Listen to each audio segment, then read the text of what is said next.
नमस्कार दोस्तों, आप सभी का स्वागत है आपके अपने YouTube channel study with Prabhakar में। आज की इस वीडियो में उत्तर प्रदेश शिक्षक पात्रता परीक्षा 2011 में जो प्रश्न पूछे गए थे, उनमें बाल विकास के जो प्रश्न आए थे, उन प्रश्नों को इस वीडियो में हम देखेंगे। ये वीडियो आपके यूपी टेट एग्जाम के लिए बहुत ही महत्वपूर्ण होने वाली है, इसलिए आप सभी इस वीडियो को पूरा एवं लास्ट तक जरूर देखें। वीडियो अच्छा लगे तो वीडियो को लाइक करें और चैनल पर पहली बार हों तो चैनल को सब्सक्राइब जरूर करें। आइए आज की वीडियो को शुरू करते हैं। पहला प्रश्न है, बचपन का सांप्रदायिक दृष्टिकोण की मान्यता है। बहुत तरीके से बच्चे प्राप्त वयस्कों के बराबर हो जाते हैं। बच्चों को युवा प्राप्त वयस्कों के रूप में सबसे अच्छा माना जाता है। बचपन आधारिक रूप से प्रतीक्षा अवधि है। बचपन वृद्धि एवं परिवर्तन की एक अनूठी अवधि है।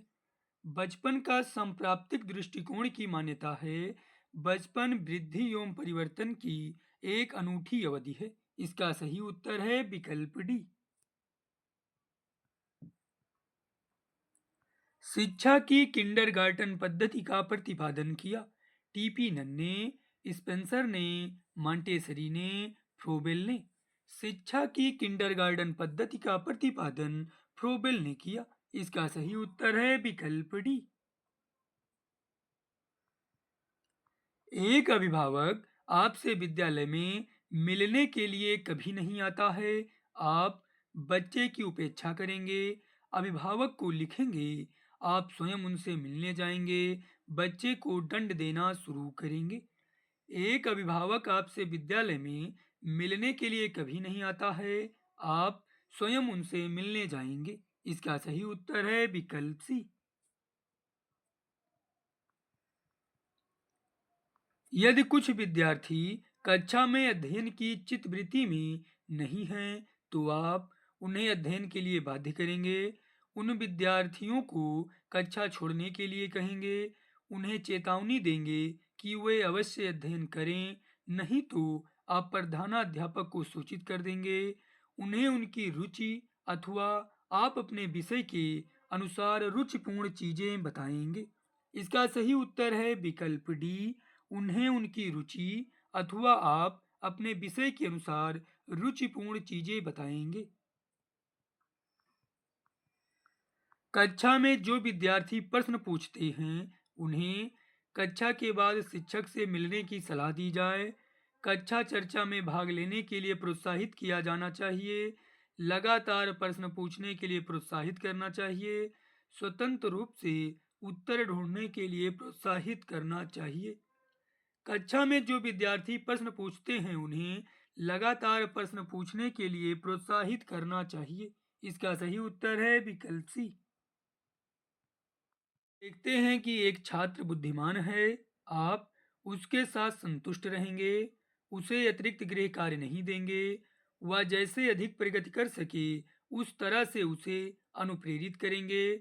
उसके अभिभावकों को सूचित करेंगे कि वह बुद्धिमान है।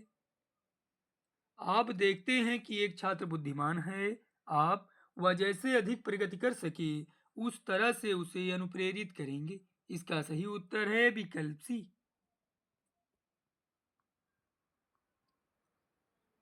एक प्रमाणीकृत पठन परीक्षण लेने के लिए पांचवी कक्षा को प्रस्तुत करने में शिक्षक को अधिकाधिक परामर्श दिया जाता है कि बच्चों को बोलना कि परीक्षण बहुत महत्वपूर्ण है तथा वह उसमें अच्छा प्रदर्शन करेगा। पूर्ववर्ती परीक्षा से प्रधान प्रश्नों को चिन्हित करना एवं छात्रों को उन्हें उत्तर देने की अनुमति देना। निम्न कोटि के पाठकों को प्रशिक्षण देना ताकि कक्षा के शेष बच्चे किसी भी तरीके से अच्छा करें। परीक्षण में आने वाले समान प्रकार के प्रश्नों के उत्तर देने के लिए छात्रों को अभ्यास कराना। इसका सही उत्तर है विकल्प डी। परीक्षण में आने वाले सामान्य प्रकार के प्रश्नों के उत्तर देने के लिए छात्रों को अभ्यास कराना। असंगठित घर से आने वाला बच्चा सबसे अधिक कठिनाई का अनुभव करेगा। स्वतंत्र अध्ययन में, सुनिर्मित पाठों में, नियोजित निर्देश में, अभ्यास पुस्तिकाओं में। असंगठित घर से आने वाला बच्चा सबसे अधिक कठिनाई का अनुभव स्वतंत्र अध्ययन में करेगा। इसका सही उत्तर है विकल्प ए। श्याम पट को शिक्षण सामग्री के किस समूह के अंतर्गत किया जा सकता है? दृश्य साधन, श्रव्य साधन, दृश्य श्रव्य साधन, इनमें से कोई नहीं। श्याम पट को शिक्षण सामग्री के दृश्य साधन समूह के अंतर्गत किया जा सकता है। इसका सही उत्तर है विकल्प ए।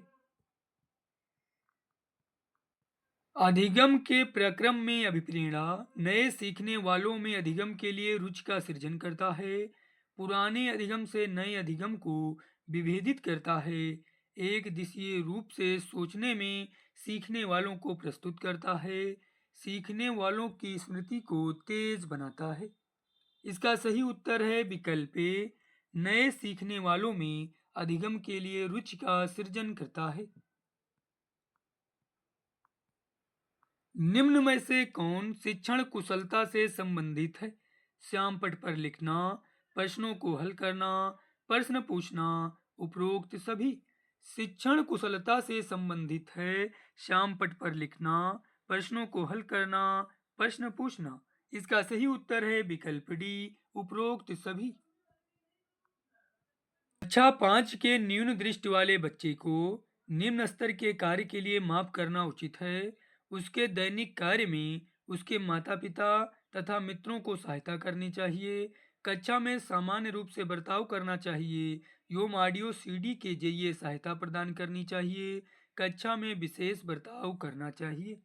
कक्षा 5 के न्यून दृष्टि वाले बच्चे को कक्षा में सामान्य रूप से बर्ताव करना चाहिए एवं ऑडियो सीडी के जरिए सहायता प्रदान करनी चाहिए। इसका सही उत्तर है विकल्प सी।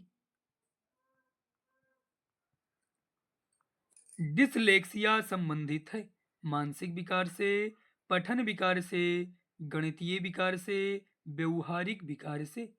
डिसलेक्सिया पठन विकार से संबंधित है। इसका सही उत्तर है विकल्प बी। निम्न कक्षाओं में शिक्षण की खेल विधि आधारित है। शारीरिक शिक्षा कार्यक्रमों के सिद्धांत पर, शिक्षण की विधियों के सिद्धांत पर, विकास एवं वृद्धि के मनोवैज्ञानिक सिद्धांत पर, शिक्षण के सामाजिक सिद्धांतों पर। निम्न कक्षाओं में शिक्षण की खेल विधि आधारित है विकास एवं वृद्धि के मनोवैज्ञानिक सिद्धांत पर। इसका सही उत्तर है विकल्प सी। विशेष रूप से जरूरतमंद बच्चों की शिक्षा का प्रबंध होना चाहिए। दूसरे सामान्य बच्चों के साथ विशेष विद्यालयों में विशेष बच्चों के लिए विकसित विधियों द्वारा, विशेष विद्यालयों में विशेष शिक्षकों द्वारा। विशेष रूप से जरूरतमंद बच्चों की शिक्षा का प्रबंध होना चाहिए दूसरे सामान्य बच्चों के साथ। इसका सही उत्तर है विकल्प ए। बच्चों के बौद्धिक विकास के 4 सुस्पष्ट स्तरों को पहचाना गया था कोहल वर्ग द्वारा, स्किनर द्वारा, एरिक्सन द्वारा, पियाजे द्वारा। बच्चों के बौद्धिक विकास के 4 सुस्पष्ट स्तरों को पियाजे द्वारा पहचाना गया था। इसका सही उत्तर है विकल्प डी। वह स्तर जिसमें बच्चा किसी वस्तु एवं घटना के बारे में तार्किक रूप से सोचना शुरू करता है कहा जाता है संवेदनशील अवस्था, औपचारिक अवस्था, पूर्व क्रियात्मक अवस्था, मूर्त क्रियात्मक अवस्था। वह अवस्था जिसमें बच्चा किसी वस्तु एवं घटना के बारे में तार्किक रूप से सोचना शुरू करता है मूर्त क्रियात्मक अवस्था कहा जाता है। इसका सही उत्तर है विकल्प डी। बच्चों के संज्ञानात्मक विकास को सबसे अच्छे तरीके से कहाँ परिभाषित किया जा सकता है? खेल के मैदान में, विद्यालय एवं कक्षा में, ऑडिटोरियम में, गृह में। बच्चों के संज्ञानात्मक विकास को सबसे अच्छे तरीके से विद्यालय एवं कक्षा में परिभाषित किया जा सकता है। इसका सही उत्तर है विकल्प बी। अल्पवयस्क बच्चों के अधिगम में अभिभावकों की भूमिका होनी चाहिए। निषेधात्मक, अग्र सक्रिय, संवेदनात्मक, उदासीन। अल्पवयस्क बच्चों के अधिगम में अभिभावकों की भूमिका अग्र सक्रिय होनी चाहिए। इसका सही उत्तर है विकल्प बी। परिवार एक साधन है औपचारिक शिक्षा का, दूरस्थ शिक्षा का, गैर औपचारिक शिक्षा का, अनौपचारिक शिक्षा का। परिवार एक साधन है अनौपचारिक शिक्षा का। इसका सही उत्तर है विकल्प डी। विद्यार्थियों को विद्यालय में खेलना क्यों उचित है? यह सहयोग एवं संतुलन का विकास करेगा, यह शिक्षकों के लिए काम आसान करेगा, यह उन्हें शारीरिक रूप से सशक्त बनाएगा, यह समय बिताने में सहायक होगा। विद्यार्थियों को विद्यालय में खेलना क्यों उचित है? यह सहयोग एवं संतुलन का विकास करेगा। इसका सही उत्तर है विकल्प ए। कक्षा में विद्यार्थियों की रुचि बनाए रखने के लिए एक शिक्षक को उचित है कहानी कहना, प्रश्न पूछना, श्यामपट्ट का प्रयोग करना, चर्चा करना। कक्षा में विद्यार्थियों की रुचि बनाए रखने के लिए एक शिक्षक को उचित है प्रश्न पूछना। इसका सही उत्तर है विकल्प बी। डांट डांट को अनुप्रेरित शिक्षण के एक संकेत के रूप में विवेचित किया जाता है। विद्यार्थियों द्वारा प्रश्न पूछना, कक्षा में पूर्ण निरस्तता, कक्षा में अधिकतम उपस्थिति, शिक्षक द्वारा दिया गया उपचारात्मक कार्य। इसका सही उत्तर है विकल्प ए, विद्यार्थियों द्वारा प्रश्न पूछना। बच्चों में संवेगात्मक समायोजन प्रभावित होता है। कक्षा शिक्षण में, अनुशासन में, व्यक्तित्व निर्माण में, उपरोक्त सभी में। बच्चों में संवेगात्मक समायोजन प्रभावित होता है कक्षा शिक्षण में, अनुशासन में, व्यक्तित्व निर्माण में। इसका सही उत्तर है विकल्प डी, उपरोक्त सभी में।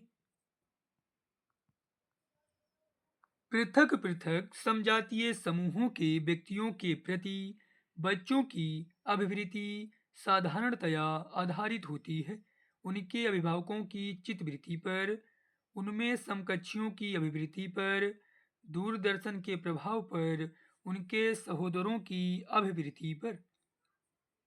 इसका सही उत्तर है विकल्प ए, उनके अभिभावकों की चित्तवृत्ति पर।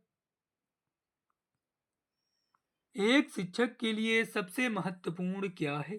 कक्षा में अनुशासन बनाए रखना, विद्यार्थियों की कठिनाइयों को दूर करना, कक्षा में समयानुवर्ती होना, एक सुवक्ता होना।